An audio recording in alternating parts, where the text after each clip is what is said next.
बिल्लपुत्र home Shiva स्वाहा ओम स्वाहा ओम नमः स्वाहा।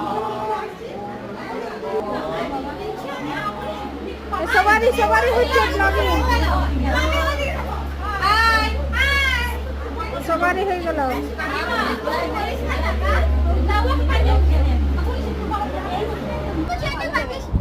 রাধে রাধে সবাইকে। বাবার গৃহপ্রবেশের পুজোর দিন সবাই মিলে একসঙ্গে রয়েছি, খুব আনন্দ করছি। এখানে ছোট কাকিমা রান্না বসিয়েছে, বাইরে প্যান্ডেলে খাওয়া দাওয়ার ব্যবস্থা রয়েছে। এখানে ছোট কাকিমা প্যান্ডেলের রান্না খাবেন না বলে, আর এখানে সবাই মিলে আমরা যিনি এসেছেন ওনার জন্য রান্না করছেন, আর এখানে আমরা মুড়ি খাচ্ছি। আর ওই যে কাকিমার সঙ্গে উপরে থেকে নেমে আসছে অনেকদিন পর কাকিমা, আর এখানে সবারই। আর এদিকে আমাদের ফটো তোলা চলছে। হ্যালো তাকাও, দাঁড়াও।